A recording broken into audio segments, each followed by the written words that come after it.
3 a.m. My brother is awake now. Most people are asleep, but not my brother, or my parents, and often me. He's 17, but he wasn't out too late with friends and lost track of time. This 3 a.m. isn't new. This 3 a.m. is several times a week, every week, month, year, since he was a screaming pile of blankets, newly home from the hospital. His body doesn't produce melatonin, the stuff everyone else's body makes that helps us sleep in science class or at night. So it's 3 in the morning and my brother is wide awake. My parents aren't. I've never known the wide awake version of my parents. They live between sleep and wake. There's a costume of fatigue, worry, and guilt hung around them that I grew to think was typical.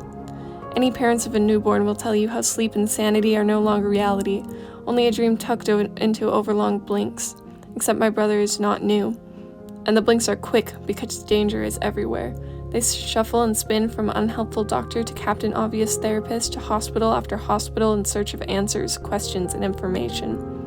My brother's medical history used to knot their stomachs and call tears to their eyes, but the story has been retold to so many different neurologists, orthopedists, psychologists, pediatricians, and professionals I can't even pronounce, that now the story has been wrung dry of any emotion. It takes a lot more to break them now. The pain they try to hide behind closed doors seeps through the cracks here and there. Sometimes their patience is less than I need, but more than I can ask for. Hope is what you have when fear is where you live. My parents are full of hope. Hope is the relentless pursuit of fighting for betterment, education, therapy, mobility, communication, and maybe someday a cure. All of these things are a struggle. Some of them are impossible. So sometimes when I forget to do the dishes or help with supper, I'm the straw that breaks their back. It's not my fault, and it's not really theirs either. It just is. My family is strong but not infallible. My mother is a fierce warrior, but she's been wounded by battle. My father is a noble jester, but his laughs are fewer and further between. I'm old enough to feel the weight every time my brother gets sick again, every time he has a seizure, every time he chokes on his food, every time he falls down, every damn time I watch as the worry, pain, guilt, sadness push them down a little further. I used to focus on justice, making sure everything was fair. Edison gets a cookie, I get a cookie, fair is fair. I was too young to realize that nothing in our lives, most of all my brother's, was ever meant to be fair. Not money, not doctors, not hopes, not prayers, nothing can make him all better, and that's not fair. You know what, though? He'd give me his cookie if I asked him. He'd give it to you, too. My brother is the most simultaneously stubborn and resilient person I know. For 6 weeks, his brain seized constantly. He was confused, disoriented, tremulous, and scared. He was 3. We watched him learn how to crawl every morning for 6 weeks, relearn how to play with his favorite toys, and relearn that he had a little sister, who he always had a smile for.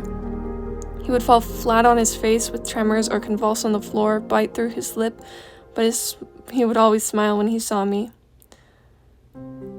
My brother, without balance and with seizures and vision problems, climbed like a monkey. At 7, he broke his wrist, and they put a cast about as heavy as him on his arm. But monkeys climb. I remember hearing the thump that came from his room as a 5-year-old panicked me ran to his room.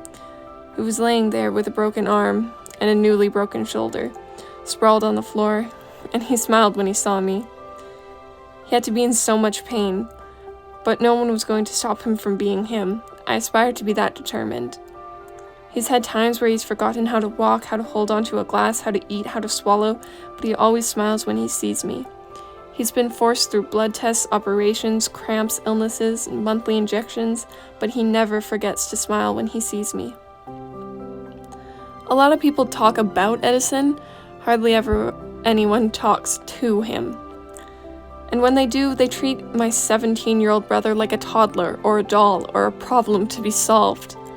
It takes all my willpower not to break down in tears or assault this ignorant, ableist, sorry excuse for a human who won't even look at my brother while they talk to him, because they seem to think he's so stupid he needs us to interpret their words for him. But my family is strong. He hears you, he understands you, he knows when you don't respect him or think less of him or distance yourself from him. And the worst part, the part I can't do as easily, he forgives you almost instantly because that's who he is. Don't feel sorry for my brother. Help him. Help others understand him. Make space for him and include him. Treat him like a 17-year-old and make sure he He's not excluded because he's not the same as you. Anything that happens in the house we can handle. We are protected by 4 walls and our resolve, but most of all, we are protected by the most tenacious and courageous kid that we know. I've seen him cheat death a dozen times, and he's only 17. But an open door risks heartbreak. What represents freedom and experience for many of us means the world of judgment, inadequacy, pity, and apology for him. I'm sorry he can't speak. I'm sorry he doesn't know. I'm sorry I can't fix this for you, buddy. Sometimes these apologies are all too much, and they turn into frustration that lashes out at even those who are trying. My parents have lost friends, given up on family members, because misunderstandings quickly spiral into a world of hurt and anger. Because when they need a hug or an ear, they're often met with insulting questions and uncensored judgment. Behind the door, we are safe, but we can't stay here forever.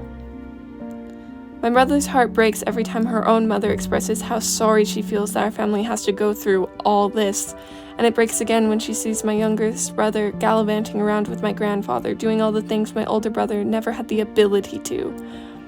My father's heart sinks every time he thinks about his own childhood and all the things he will never be able to give his oldest son. Then it sinks once more when he remembers there's nothing he can do to make it all better. But then my mom comes home from a doctor's appointment, but then my dad comes home from work or rehearsal, but then my heathen of a younger brother bursts through the door back from his latest adventure, but then I come home from school or a friend's house, and there's my brother, smiling when he sees us.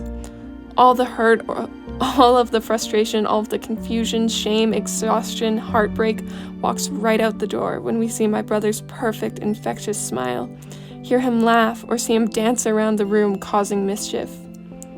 It's easy to feel sorry for all the things my brother is unable to do, and feel bad for all the horrible things that seem to keep happening to him.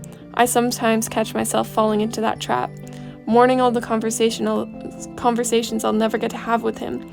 It's so easy to feel sad when you're thinking about all the milestones I have to hit alone, and the bittersweet feeling that clogs my throat as I contemplate leaving my first role model behind. My brother is joy personified, even though not much is easy for him. He earns every last bit of his happiness, and I would be a fool not to learn everything I can from his example. My brother is awake now. Maybe he just had a seizure, or maybe his body decided 3 hours of sleep was good enough. Maybe he's in pain and trapped in his room waiting for someone to come and find him. He might be lonely or frustrated or maybe even a little sad.